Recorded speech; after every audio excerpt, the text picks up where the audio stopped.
Boa noite. O Globo Repórter de hoje investiga o mais fascinante órgão do corpo humano. O que podemos fazer para que o nosso cérebro funcione melhor? Você sabia que a ansiedade prejudica a nossa memória? Meditação, caminhadas e exercícios físicos já são apontados como poderosos remédios contra o esquecimento, assim como a leitura, as contas sem calculadora, a chamada ginástica mental, os alimentos que estimulam a nossa inteligência e uma descoberta espantosa, o incrível poder da vitamina D no tratamento da esclerose múltipla, doença considerada incurável. O programa desta noite é uma coprodução do Globo Repórter com a RBS TV de Porto Alegre e a TV Tem, afiliadas da Rede Globo.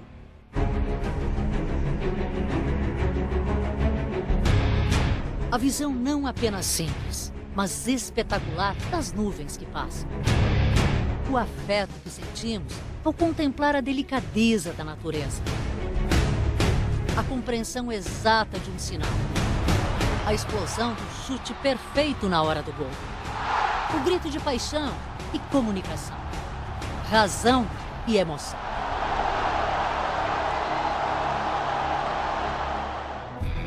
Tudo está dentro da nossa cabeça, no nosso cérebro. Quanto poder! Há séculos, cientistas e filósofos são fascinados pelo cérebro e olham para ele de todos os ângulos. A estrutura, aparentemente simples, guarda complexidade. É ela que, de uma forma surpreendente, faz o nosso mundo acontecer. Foi responsável pelos nossos primeiros passos e por tudo que aprendemos depois. Há muito por desvendar. O cérebro e as diversas conexões entre as bilhões de células cerebrais estabelecem um padrão, como se fosse uma análise combinatória, uma variabilidade tão imensa que isso sempre abre muitos caminhos para a melhora da função cerebral em quem mais precisa, que são as pessoas que têm doenças. Poderoso e frágil. Então, como manter o nosso cérebro saudável? Mantemos a saúde do cérebro, primeiro assim, lembrando que o cérebro está dentro de um corpo, porque ele depende dos seus aspectos nutricionais, dos seus aspectos de oxigenação desse corpo. R$7, amiguinho. Tia, pega brócolis, pega couve-flor, cenoura, beterraba linda, menina. Eu disse 4, mamão, excelente, selecionado. Cada vez mais cuidamos da alimentação. Para mantermos nosso corpo saudável, é preciso cuidar do coração, evitar diabetes, não engordar. Mas e o cérebro? Será que ele também precisa de cuidados especiais? Esta cientista garante que sim. Gláucia Pastor, engenheira de alimentos da Unicamp, montou uma mesa com alimentos que fazem bem não só ao corpo, mas também ao nosso cérebro. O cardápio é bem variado. A recomendação coma sempre frutas que a gente ouviu e ouve da avó, da mãe, dos médicos é pura verdade. Os neurônios adoram. A gente pode começar, por exemplo, falando das vitaminas hidrossolúveis que estão presentes nas frutas, né? Como a vitamina C, como, por exemplo, as vitaminas do complexo B, como a vitamina E, vitamina A. E essas substâncias, elas vão fazer com que o neurônio funcione melhor, funcione de forma adequada. Todo mundo gostaria de ser rico, bonito e inteligente. Rico, bonito, é genético. Tem alguma coisa aqui que deixa a gente mais inteligente? Tem sim. Eu acho que é importante mencionar que os peixes, né, principalmente esses peixes marinhos, eles apresentam uma alta concentração do ácido graxo DHA, o ômega 3 especializado, e esse DHA ele é responsável pela facilidade em aprender, em guardar o conhecimento. Então, acho para as crianças é fundamental. Para as crianças, idade escolar é fundamental. E, lamentavelmente, não é muito do hábito do brasileiro em geral. As nozes. Ajuda o cérebro a aproveitar todos os nutrientes que a gente vai consumir. A lista tem também um alimento que até pouco tempo era tratado muito mal, o ovo. E ele tem mais do que gorduras e proteínas. Tem colina.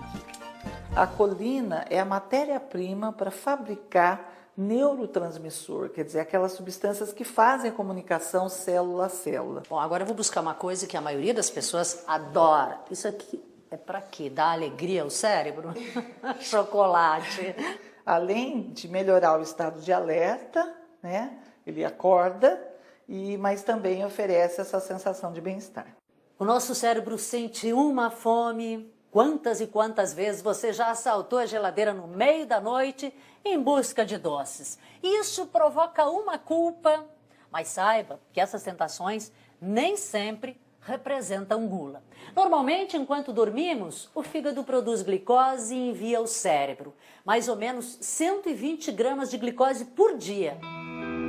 Acontece que, às vezes, o fígado não consegue suprir essa necessidade por algum motivo, como jejum prolongado, excesso de atividades ou alimentação inadequada. Aí, o cérebro pede socorro e nos acorda. Ainda não existe uma medida certa de quanto devemos consumir de cada um desses alimentos para que o nosso cérebro funcione bem. 4 é uma mão agora. E é a boa dieta que vai garantir um corpo saudável e um cérebro mais eficiente, o que pode significar também uma vida mais feliz. É bom sempre lembrar que a função cerebral ela vai determinar também as nossas emoções.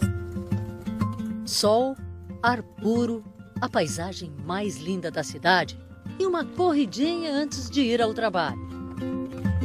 No vai e vem dos passos, das corridas, daqueles que se cruzam, tudo parece perfeito, tranquilo, mas as aparências enganam. Denis corre como complemento do seu equilíbrio. Me considero uma pessoa bem calma, assim. Eu não tento ficar nervoso com nada, eu acho que não leva a nada a ficar ansioso ou nervoso. Não é o caso de Carol. Ela corre contra as suas inquietações. O trabalho deixa a gente, né, o dia a dia, a correria, deixa a gente um pouco mais estressado, um pouco mais ansioso. A enfermeira Carol faz parte daquele grupo de pessoas que todos nós conhecemos, pelo menos uma, duas. Pessoas que não param, que se preocupam, que têm uma expectativa exagerada, que parecem sempre angustiadas. Carol é ansiosa, um problema que atinge mais as mulheres do que os homens. E ela só se deu conta quando começou a esquecer coisas demais. Você tem que dar um recado a algum paciente, você tem que dar um recado para a equipe. Você acaba esquecendo coisas pequenas do dia a dia. Coisas que não acontecem com o Denis. O analista de sistemas não reclama da memória. Não esquece nunca nada? Muito difícil esquecer. Não tem queixa da sua memória? Não tenho, não.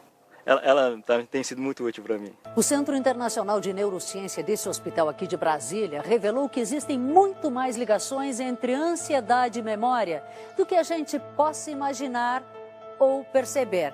E isso pode fazer muita diferença no dia a dia. Tudo começou quando os médicos notaram que cada vez mais adultos jovens vinham se queixar de problemas de memória e de atenção. Eles decidiram investigar.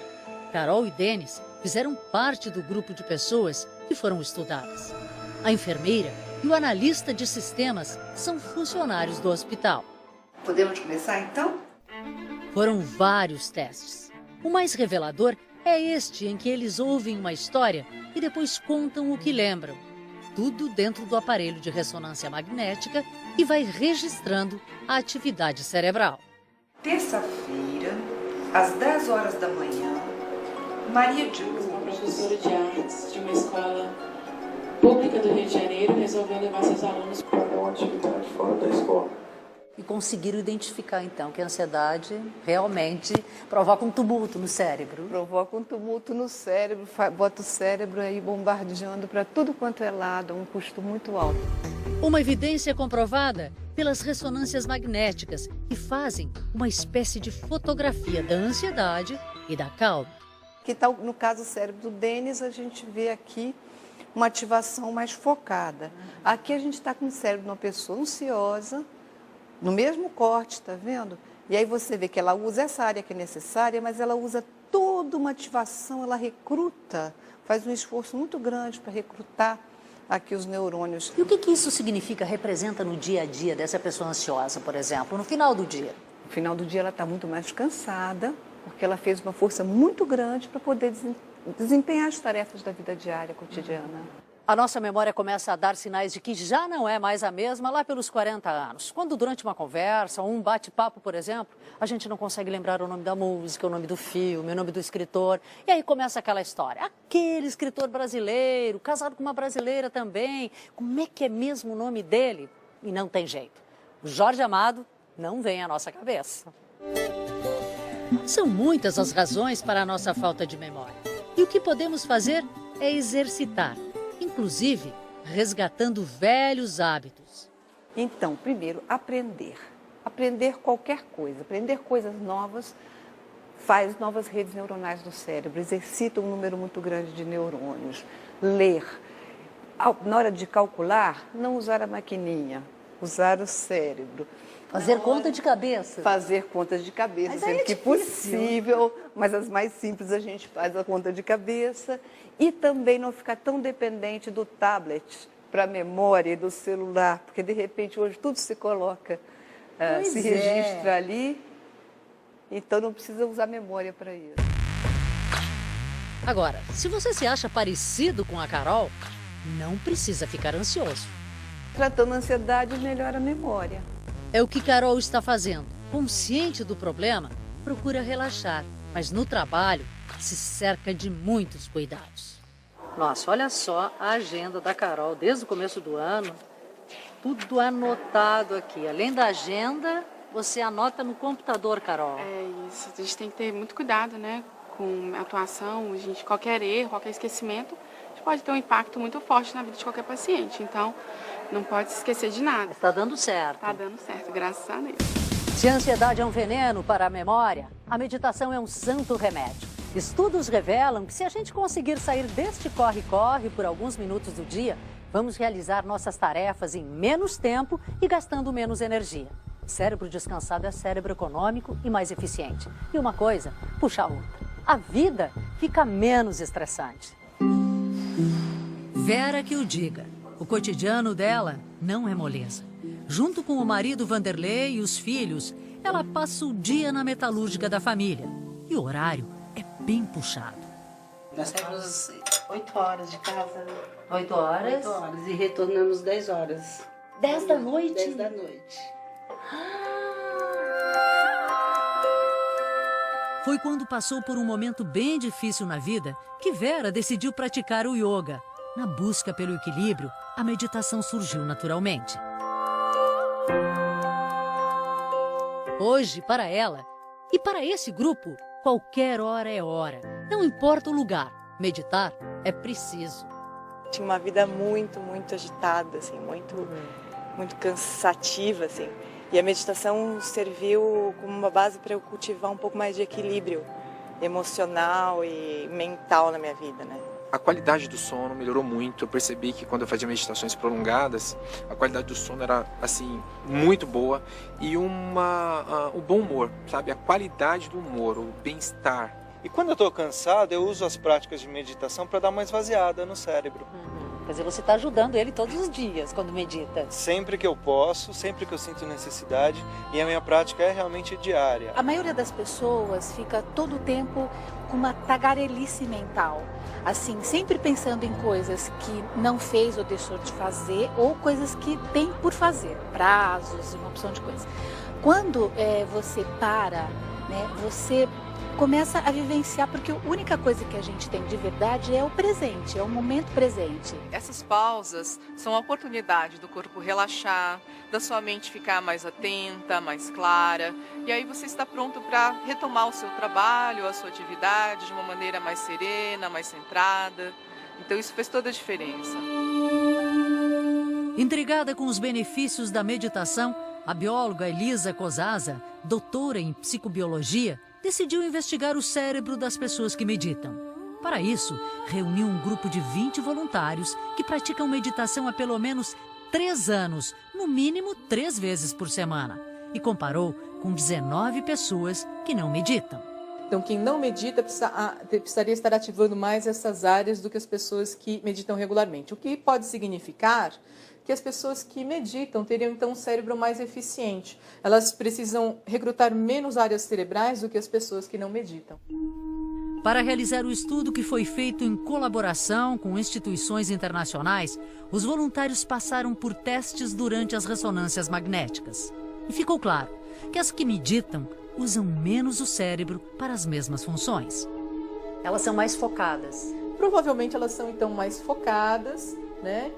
Conseguem manter, vamos dizer, a concentração na tarefa e provavelmente elas não se distraem tanto. De uma maneira mais simples, a gente pode dizer então que seria como se elas estivessem economizando, seria uma economia do cérebro. E por que economizar o cérebro? Para os especialistas, vivemos hoje num tempo em que nossa atenção é exigida de todos os lados. Trabalho, casa, família, trânsito, telefone, computador. Quanto estímulo. Antes, eu era uma pessoa muito dispersa, eu não conseguia focar em nada. E depois da meditação, eu comecei a aprender a acalmar a mente e me focar, né? Você sabe que depois que esvazia a mente, a mente fica cheia de sabedoria. Hoje, Vera acorda bem cedo para, antes mesmo de sair de casa, meditar de 15 minutos a meia hora. Acreditem, os pássaros vêm cantar para mim. É mesmo? Os pássaros vêm. E vêm vários. A minha alma fica muito feliz quando eles chegam. Apresentando. É recíproco. A vitamina do sol. Cientista brasileiro revela o espantoso poder da vitamina D contra a esclerose múltipla, doença considerada incurável. Daqui a pouco.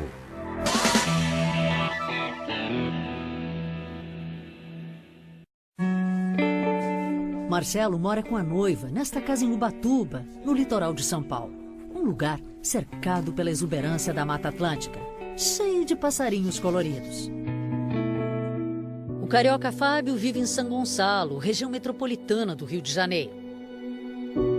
Em comum, eles têm a idade, 32 anos, e uma doença que não tem cura: esclerose múltipla. A ciência ainda não conhece as causas, mas sabe que a esclerose múltipla é uma doença crônica que atinge vários pontos do sistema nervoso central. Ela ataca uma espécie de proteção dos neurônios, provocando inflamações. O curioso é que o ataque é feito pelas células que deveriam proteger o organismo. No mundo, cerca de 2,5 milhões de pessoas sofrem de esclerose múltipla. A doença atinge principalmente adultos jovens e provoca muitas limitações, como dificuldades motoras e sensitivas. Eu tinha 17 anos e o médico pegou e falou: você tem uma doença que não tem cura, tu tem que conviver com ela até o fim da sua vida. Eu já me senti morto. Foi uma experiência bem traumática, assim, você descobrir, assim, com 27 anos que você pode ser portador de uma doença como a esclerose múltipla, né? O susto foi grande também para a família Rodrigues. A mãe de Fábio, poucos dias antes de morrer, gravou essa entrevista contando como se sentiu diante da fragilidade do filho. Ele ficou internado e em 7 dias ele emagreceu 7 quilos. Eu vi meu filho morto em uma cama de hospital. Meu filho não conseguia nem beber água, ele não tinha força para nada. Teve que internar? Sim, tive 12 internações para tomar pulsoterapias em 6 meses, que é justamente para tratar essas lesões inflamatórias. 15 anos se passaram e os sintomas de Fábio só pioraram. Surtos imprevisíveis, perda de visão.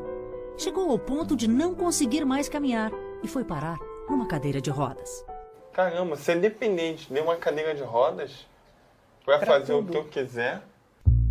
Foi quando Fábio e a mãe ouviram falar de um método alternativo usado pelo neurologista Cícero Coimbra, da Unifesp, Universidade de São Paulo, para tratar seus pacientes.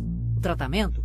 Superdoses de vitamina D, que, segundo os médicos, é, na verdade, um hormônio.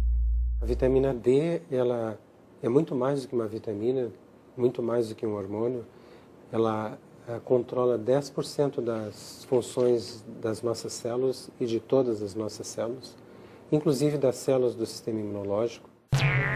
Segundo o Dr. Cícero, um ferrenho defensor da vitamina D, já há quase 5.000 publicações no mundo somente sobre os benefícios da vitamina D no tratamento da esclerose múltipla. Mas ele foi o primeiro e hoje é um dos poucos médicos a tratar a doença exclusivamente com ela.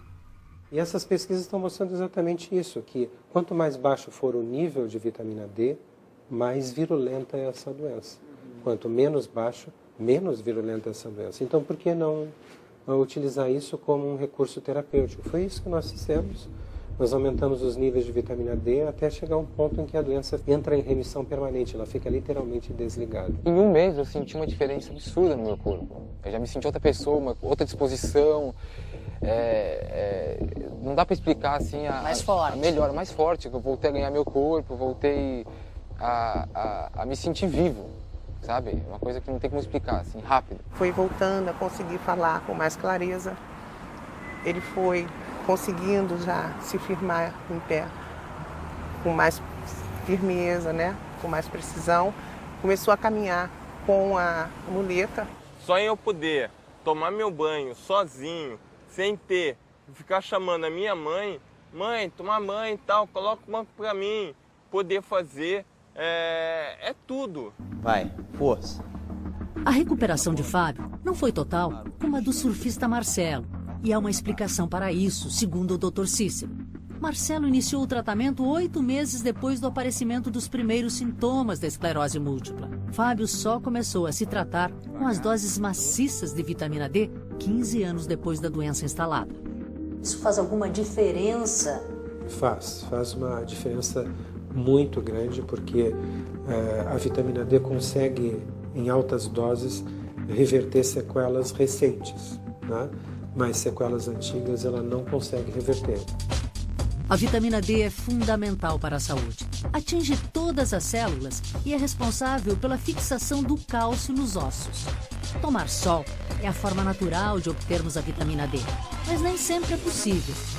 E a medicina está descobrindo que a vitamina D tem muitas funções, até mesmo na prevenção do câncer. As doses ideais, no entanto, dependem de cada caso. As doses variam de 20 mil até 150 mil para a grande maioria dos pacientes. Raros precisam de doses maiores do que essa. E sim, é absolutamente fundamental que se faça uma dieta. Porque o grande efeito colateral da vitamina D é forçar uma absorção excessiva de cálcio a partir dos alimentos, a ponto de calcificar os rins e fazer com que a pessoa... Quer dizer, pode ser prejudicial. Ela perde a função renal. Ela pode chegar ao ponto de ir para uma máquina de hemodiálise. É por isso que o tratamento com as superdoses de vitamina D pode parecer simples, mas não é. Exige um cuidadoso controle médico, exames constantes, dieta rigorosa e um delicado equilíbrio das doses. A dosagem que ele toma de vitamina D com o Dr. Cícero, o meu filho é a prova viva de que ela faz efeito. Os relatos são impressionantes. Os pacientes, quando melhoraram, abandonaram definitivamente o tratamento convencional. Remédios que provocam efeitos colaterais devastadores. Mesmo assim, as entidades que representam os neurologistas ainda não aceitam o tratamento da esclerose múltipla somente com a vitamina D, da forma como o Dr. Cícero trata. Faltam estudos para dizer, será que os pacientes com doenças autoimunes precisam de uma dose fisiológica diferente da população saudável? Isso não tem resposta. Não tem resposta. Os pacientes com esclerose múltipla metabolizam essa vitamina D de forma diferente da população saudável? O que seria necessário para a academia aceitar o uso de altas doses de vitamina D no tratamento da esclerose múltipla? Que essas altas doses fossem aplicadas em estudos bem padronizados cientificamente, que significa randomizado, duplo cego. O Dr. Cícero, que começou a usar a vitamina D há 10 anos, tem atualmente cerca de 1.500 pacientes de esclerose múltipla, muitos vindos de outros países. Segundo ele, 95% apresentaram uma resposta muito boa, como mostram as ressonâncias de Marcelo. As lesões no cérebro e na medula são muito claras, antes e depois da vitamina D. Permaneceram cicatrizes, mas diminuíram muito a extensão da área lesada. Esses resultados, segundo o Dr. Cícero, é que indicam que ele está certo e que a vitamina D logo vai se comprovar como o caminho mais correto e barato para tratar a doença. Para ele, é só uma questão de tempo. Isso é uma coisa que tem que ficar absolutamente clara. As pessoas que têm doenças autoimunitárias e que estão com deficiência do principal regulador do sistema imunológico, que é a vitamina D, elas têm que receber vitamina D. E não há como você chegar e dizer assim, eu preciso de um estudo controlado. Porque se você tivesse, por exemplo, um filho seu com esclerose múltipla, você jamais colocaria essa pessoa, aceitaria que ela fosse para o grupo placebo, né? Para mostrar o quanto ela iria mal. O senhor chegou a pensar um dia que iria ficar pior, ia piorar a vida? Ah, sim, né? Com certeza. Porque quando ele recebeu o diagnóstico? Os diagnósticos, todos eles apontavam assim para uma situação muito difícil. E há 4 anos o meu filho está como sempre foi, né? Um jovem feliz, alegre, saudável, fazendo o que sabe, trabalhando, fazendo surf, que é o objetivo maior da vida dele. Então, nós estamos muito felizes. Tirou um peso do coração, seu Sérgio? Nossa, um peso enorme. Você se sentiu de novo vivo, inteiro? De novo, vivo, inteiro e... Capaz de surfar? Capaz de surfar e de trabalhar e viver sem pensar e poder fazer planos. Eu ficava sonhando em estar bem. E com a vitamina D, eu estou voltando a ter o que eu tinha antes. Quando jovem, adolescente, eu fazia de tudo. E agora já ficou fazendo planos para o futuro. E a senhora tem esperanças que vai melhorar mais ainda? A senhora Com certeza. Com certeza. O que a senhora imagina ainda? Eu imagino meu filho não precisando mais de mim para poder sair, poder fazer isso sozinho.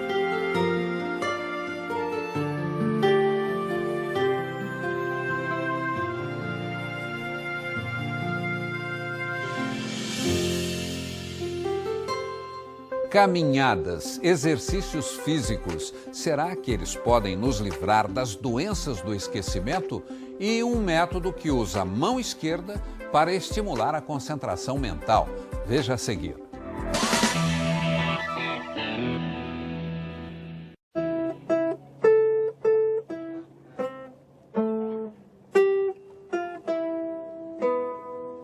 Lura é encantadora.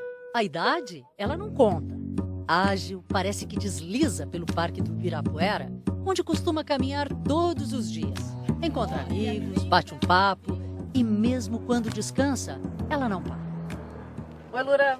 Oi. Fazendo tricôzinho. Fazendo tricô, né? Para não perder tempo, né? Você carrega sempre o tricô junto? Eu sempre carrego. Onde está minha sacola tem o tricô e eu tenho sempre o papel para fazer a dobradura. Aí você não fica parado sem fazer nada? Não fico parada, não gosto, eu só paro quando eu durmo. Lura, Moacir e Lari, 3 voluntários de um grande estudo da Faculdade de Medicina da USP de São Paulo, que pretende mostrar que o exercício físico pode melhorar a memória e o metabolismo do cérebro. O foco são pessoas com comprometimento cognitivo leve. Ela é uma fase intermediária entre o envelhecimento normal, saudável, e os problemas de memória mais intensos, que a gente chama de demência, como o Alzheimer, que é a principal causa de demência no idoso. Tudo o que vivemos, vimos na nossa vida e na vida dos outros, fica armazenado em nossa memória. Tudo fica guardado como se fosse um grande arquivo. Mas um dia algo acontece, parte do que estava guardado simplesmente desaparece. Ou fica nebuloso, um vazio de lembranças, toma conta e a gente nem percebe. A gente pode não perceber, mas estas imagens já conseguem mostrar. O metabolismo da glicose no cérebro é revelador. Uma perda de metabolismo nessas regiões indica uma degeneração típica da doença de Alzheimer. Quer dizer, quanto mais pro azul, pior é a situação da pessoa. Exatamente. Quanto no mais sentido de mais possibilidade de Alzheimer. Exatamente. O paciente com comprometimento cognitivo leve tem um intermediário entre o normal e a doença de Alzheimer. Uns 2 ou 3 anos eu comecei a sentir que você... Ali pelos 78? Eu olhava um ator qualquer na televisão, quem é? Daí a pouco vinha, né? Para alcançar o objetivo, os voluntários devem praticar esteira 1 hora por dia, 3 vezes por semana, durante 6 meses. E para avaliar os resultados deste treinamento, eles são submetidos a exames antes do início do estudo e no final. E fazem também testes de memória e atenção. O mais rápido que a senhora puder, sem tirar o lápis do papel. Pode começar. Muito bem, perfeito. Família, felicidade, ficar, faca. Seu Hilário está entrando agora. Se prepara para um dos primeiros exames. O advogado, de 70 anos, diz que a memória é, sem dúvida, algo que o preocupa. A idade que eu estou já tem aquele sentido de problema de cérebro, problema de esquecimento das coisas. E isso aqui vem me prevenir ou me avisar se eu já estou tendo um princípio disso daí ou não. Este é o principal exame do estudo. Uma punção na região lombar para coletar um líquido da medula. É ele que detecta a presença no organismo da proteína beta-amiloide, um sinal de que o mal de Alzheimer pode estar vindo por aí. Esse líquido, na verdade, ele banha todo o cérebro, né, e a medula espinal. Então a gente tem, através da análise desse líquido, a gente pode fazer uma série de pesquisas diagnósticas.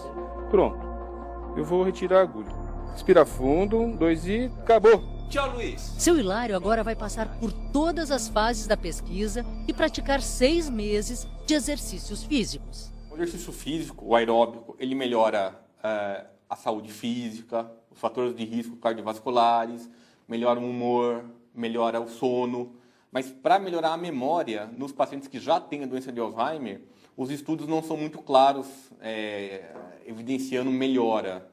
Então, a gente acha que o ideal seria oferecer essas intervenções antes que a pessoa tenha a demência.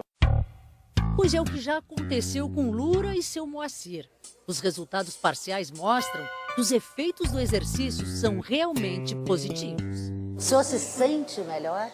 Muito mais disposto. Quem mais gostou da minha melhora foi a minha esposa, porque eu comecei a ajudá-la mais ainda em casa, né?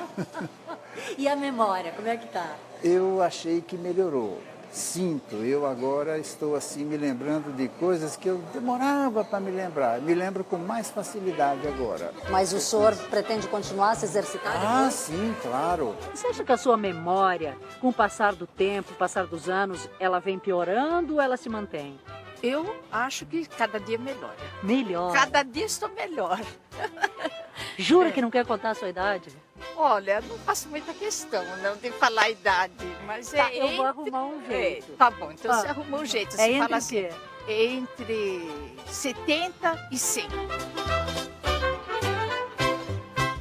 É preciso usar o cérebro com inteligência. Sabe aquela rotina, muitas vezes boa, de fazer tudo sempre igual?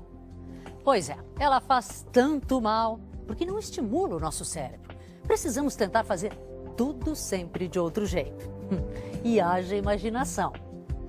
A rotina, ela pode basicamente achatar a sua capacidade intelectual, se você permitir.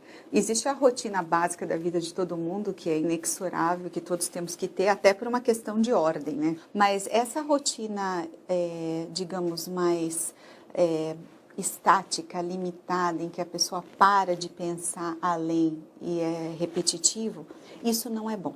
Bom dia! Bom dia!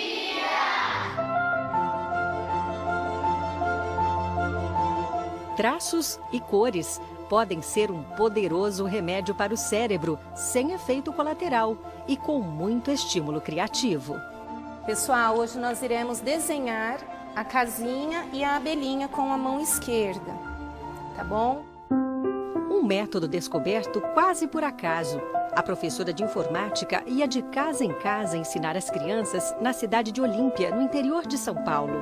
Aos poucos foi notando que algo diferente acontecia com os alunos que tinham algum tipo de deficiência. E aí eu fui percebendo no decorrer das aulas que essas crianças melhoravam muito. Caio nasceu prematuro com 6 meses apenas. Por isso, tem um problema neurológico que dificulta o aprendizado. Que dificuldade você tinha na escola? De fazer prova.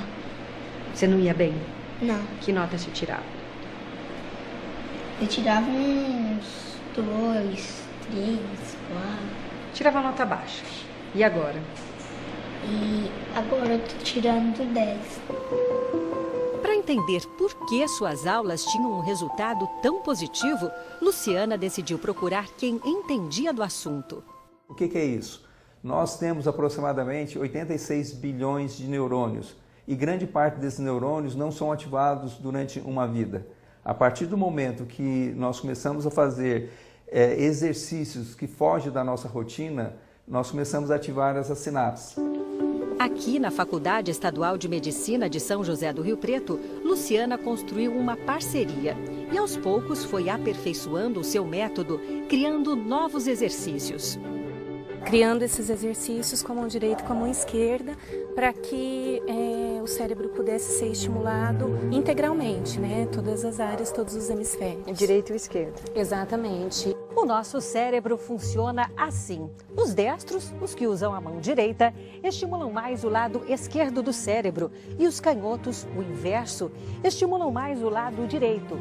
O método, que passou a se chamar reabilitação em multimídia, se baseia justamente na ideia de que é preciso estimular o lado que cada um de nós usa menos. Parece fácil, né? Não é não. A Luciana me propôs um exercício que é escrever o meu nome com a mão esquerda e só quando a gente tenta, a gente vê o quanto é difícil. E a proposta é justamente essa, né, Luciana? É na dificuldade que o nosso cérebro vai sendo exercitado. Exatamente. A proposta é essa.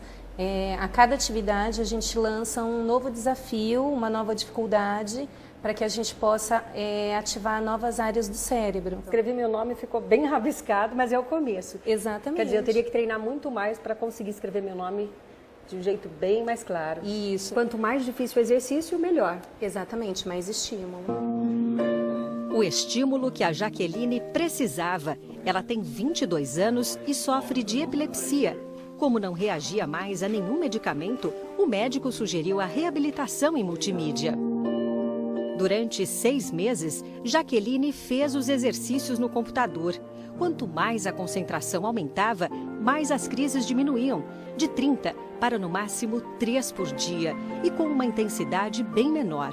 Estou melhorando muito. A partir do momento que ela começou a fazer essa reabilitação com multimídia, provavelmente ela teve uma integração maior, ela teve uma concentração e com isso ela conseguiu promover um bloqueio dessas descargas elétricas e obteve uma melhora assim, muito significativa das crises epiléticas. Quer dizer, isso prova a eficácia desse método. Com certeza. Os pais, que já não sabiam mais o que fazer para reduzir as crises de Jaqueline, não escondem o entusiasmo. Ela teve uma melhora grande assim, de verbalizar, de concluir um pensamento, uma palavra, uma frase. Ela não conseguia se inteirar. Hoje não, hoje ela já consegue falar, ela já consegue anotar recados, ela consegue transmitir aquilo que ela pensa, o que ela quer falar, fazer. Até mesmo assim, a autoestima dela melhorou bastante. Eu me arrumo mesmo. Aí quando eu vou pra igreja, eu coloco a melhor roupa que tenho, né? Eu coloco um brincão, né? Foi um remédio que duradouro. Duradouro. Foi nesse sentido, uma cura mesmo. Que conquistou, permaneceu, não regrediu. Graças a Deus, tá? Estamos muito felizes com isso. Foi surpreendente. Foi. Nos últimos 5 anos, Luciana acompanhou 400 pacientes, a maioria crianças. 94% melhoraram em vários aspectos, como autonomia, disciplina, concentração e coordenação motora. O trabalho de Luciana já foi até premiado no exterior e hoje faz parte do currículo de 10 escolas municipais de Olímpia. São mais de 1.300 alunos. Agora eu tiro 9,5. Até 9,5? E antes, como é que era a nota? A minha nota era 6, 7. E neste caso, ao contrário do ditado, santo de casa faz milagre sim. Mateus, filho de Luciana, tem apenas 4 anos, mas vejam só o que ele já é capaz de desenhar no computador. Você gosta de desenhar no computador? Por quê? Porque é bom pro cérebro, porque fica inteligente. É? E você ficou? Bastante? Bastantão. Meu filho, agora nós vamos fazer o seu nome com a mão esquerda, tá bom?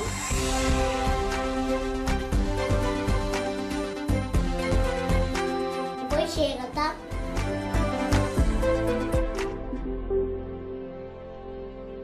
Esperança para os portadores de epilepsia. Exames de imagem tornam a cirurgia no cérebro mais segura. Daqui a pouco.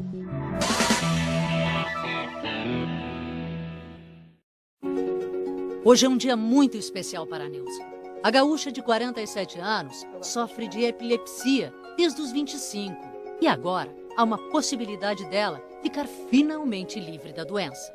1 em cada 4 pessoas que sofrem de epilepsia, ou seja, de crises epilépticas recorrentes que se repetem em frequência variável, apesar de tomar a medicação, de fazer uso da medicação adequada, ir no seu médico e tudo mais, seguem tendo crises. E essas crises impactam muito na qualidade de vida dessas pessoas. Foi o que aconteceu com Neuza. A doença foi limitando cada vez mais a vida dela. Eu não posso sair sozinha, eu não posso viajar, eu não posso trabalhar. Falar com a tua irmã ficou emocionada, Iris, hein, Iris? Ficou emocionada? Porque ela vive como se fosse uma criança adulta, sabe? A gente tem que estar sempre cuidando. Pensa, quer pegar pra gente, repartir com o problema dela, mas não tem como. E a doença, você sente que ela aumentou, piorou? Aumentou de uns tempos pra cá. Os remédios não resolvem? Eles não me deixam cair no chão, mas eu perco consciência. O nosso cérebro comanda tudo o que fazemos, mas uma pequena falha nesse controle mestre pode transformar uma vida para sempre. É o que acontece com quem tem epilepsia. As causas podem ser muitas. Uma pequena lesão durante o parto, uma malformação e o resultado, uma desorganização dos sinais elétricos capaz de provocar sérias crises. Aqui no Instituto do Cérebro da PUC de Porto Alegre, já é possível realizar um sofisticado exame que permite aos médicos estabelecer se é ou não possível operar uma pessoa epilética com segurança. O objetivo de qualquer neurocirurgia, e especialmente na cirurgia da epilepsia, é retirar o foco epilético completamente, tirar o máximo então da doença e preservar o máximo do cérebro normal, para não causar sequelas novas. Tem áreas do cérebro que pode retirar 1 milímetro, 2 milímetros, 3 milímetros de cérebro que não deixa sequela nenhuma. Tem outras áreas que se tu retirar 1 centímetro, a pessoa para de falar, por exemplo. É o desafio no caso da Neuza. Ela tem a doença do lado esquerdo do cérebro, o mesmo lado onde a maioria de nós tem a região da fala. Mas o cérebro do ser humano é capaz de tudo e, quando se sente ameaçado, pode reagir e criar outros caminhos para funcionar. Pode ter desenvolvido a linguagem bilateral, então que tu pode retirar uma parte e não vai causar sequela, ou a linguagem pode ter se mudado toda por outro lado, ou, numa hipótese que então vai inviabilizar a cirurgia dela, a linguagem continua no lado esquerdo, na borda da lesão. Ou seja, nesses casos, não se pode então operar porque tu não vai causar uma sequela inadmissível com a qualidade de vida dela. Você está com esperança agora, expectativa em relação ao exame, a possibilidade de uma cirurgia? Bastante. Estou muito ansiosa. Espero que resolva a minha vida. Vai resolver, tenho fé. A decisão cirúrgica é um processo complexo que envolve psicólogos, médicos, linguistas. Neuza recebe um rápido treinamento. Quadripintura. Finalmente o exame vai começar. Neuza vai ver as imagens através de um equipamento acoplado ao aparelho de ressonância. Cada vez que uma figura aparecer, Neuza deverá pensar sobre ela. O pensamento ativa a área da fala e a ressonância consegue captar isso. Neuza, tudo bem aí? Tem alguma dúvida? E as primeiras informações são promissoras. Nós podemos ver que ela tem atividade de linguagem nos dois lados. Isso é até bem comum em mulheres. E a doença dela está localizada em que ponto? nós podemos ver que por cima a doença dela está aqui. Longe dessa área. Então, se ela for realizar a cirurgia, não vai comprometer a área de linguagem dela. Então isso nos dá mais segurança ao neurocirurgião para dizer, olha, eu posso retirar essa área. Quer dizer, então, há esperança para essa paciente. Sim. Logo em seguida, Neuza fez a cirurgia. Depois disso, não teve mais nenhuma crise. E se você quer saber mais sobre as possibilidades do cérebro, acesse nosso site. Lá você vai encontrar conselhos, outras dicas e exercícios para ampliar sua capacidade mental. Uma boa noite e um ótimo fim de semana.